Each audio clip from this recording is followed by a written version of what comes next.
Bom, como nossa primeira matéria, como falamos no programa anterior, sobre o infortúnio que aconteceu com a Marília Mendonça, falamos sobre a dor da perda, sobre o filho dela, ou os parentes e até amigos, fãs, que tiveram que enfrentar esse assunto, que é um assunto extremamente delicado e, infelizmente, nessa época de pandemia, caminhando para uma pós-pandemia, a gente enfrentou com muitas mortes e muitas perdas nas famílias. Mas agora a psicóloga Amanda Zanelato vai nos falar um pouquinho mais sobre esse assunto.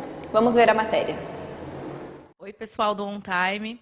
Meu nome é Amanda Zanelato, sou psicóloga, especialista em análise do comportamento e estou aqui hoje para falar para vocês um pouquinho sobre a dor da perda. Nós estamos passando por um momento, né, de pandemia que tem se prolongado bastante, temos sentido aí a morte de entes queridos e de personalidades, aí, celebridades, né, da vida pública, que a gente vai acompanhando e também, né, vamos lidando com todas essas perdas ao longo desse tempo todo. E mais recentemente nós tivemos a morte aí da Marília Mendonça, que também foi uma comoção, né, gerou aí um luto nacional. Então, estou aqui para falar para vocês hoje um pouquinho sobre como lidar com esse processo da perda, do luto, ou melhor dizendo, né, lidar com a morte, que é algo que a gente não tem o costume de falar sobre, né, é um grande tabu aí para a nossa sociedade, no nosso cotidiano, né. Acho legal começar falando que lidar com a dor da perda, com o luto, com a morte, enfim, é diferente nas diversas culturas, né? Como, por exemplo, na nossa, a morte é algo muito ruim, é algo temeroso, né? Muitos de nós entendemos que até vem como uma função de punição, né? A morte. E nós não costumamos falar sobre ela, né? A gente tende a deixar aquela dor ali para debaixo do tapete. E para a gente ter uma noção do quão ruim é a morte na nossa cultura, que envolve aí fatores sociais, religiosos e tal, quando a gente pensa na figura da morte, ou a gente tem ela personalizada num filme ou em um desenho, a gente tem aquela figura do ceifador, né? Que é aquela entidade com aquela capa escura, com um cajado na mão, né? Aquela coisa horripilante. Então, a morte na nossa cultura é algo horrível, né? E a gente tende a querer se afastar das coisas que são difíceis para nós. Então, vamos entender que isso também é um dos motivos aí que faz com que a gente não converse sobre a morte. E se a gente não conversa sobre a morte, sobre a dor da perda, a gente lida com mais dificuldade com ela. Então, quando essas coisas acontecem, elas tendem a nos abalar mais, porque algo que a gente não fala ou que a gente não aprende a lidar é algo que acaba tomando uma proporção de dor muito maior na nossa vida. Falamos um pouquinho, né, sobre a morte.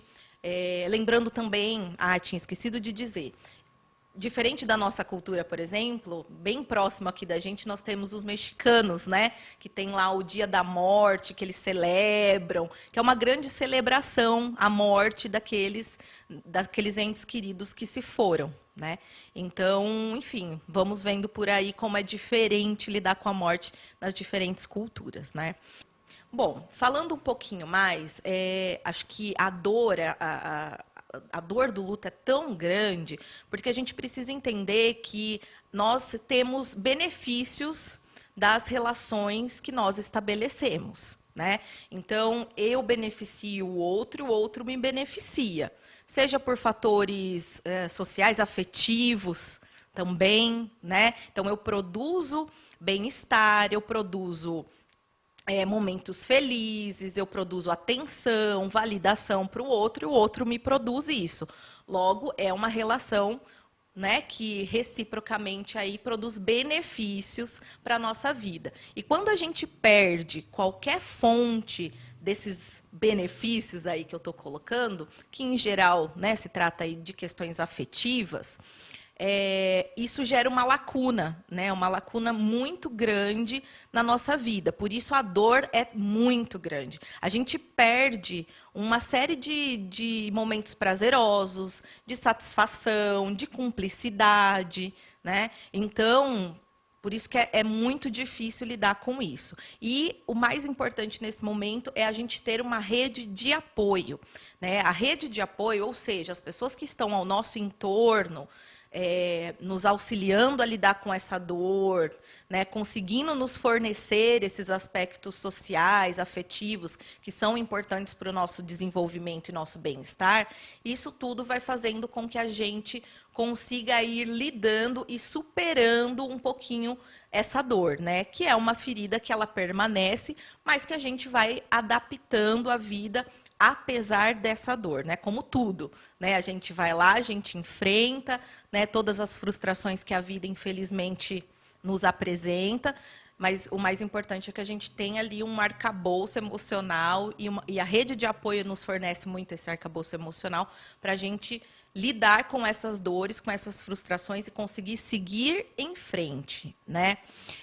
Me foi colocado a questão, que parece que muitos de vocês questionaram com a morte da Marília Mendonça, sobre como seria para o filho dela, né? Uma vez que, poxa, né, uma criança pequena, né? Como que seria para uma criança? Né? Tem diferença do luto para os diferentes momentos aí da vida, idade, enfim. A diferença que tem é que assim cada um vai lidar com o luto de acordo com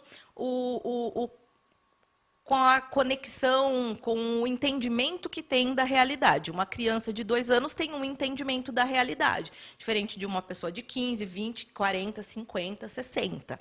Né? Mas é claro que isso vai ter um impacto na vida de qualquer pessoa, independente da faixa etária dela, uma vez que, né, como eu estava falando, a relação que a gente estabelece com o outro, seja o bebê no útero, né, seja uma criança de 2 anos, um adulto ou um adolescente, vai sempre ter essa troca mínima, né, de benefícios aí.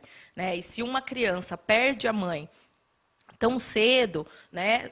Ele já tinha uma relação ali, né? Já havia uma troca afetiva. Essa mãe, essa relação já o beneficiava de alguma forma, né? Já o validava, né? Gerava bem-estar. Então, é claro que isso vai ter um impacto. Um impacto significativo a ponto de atrapalhar a sua vida, de interromper o seu desenvolvimento? Não necessariamente. Isso vai depender, como eu disse anteriormente, da rede de apoio, que é primordial para que as pessoas consigam enfrentar essas dores do luto.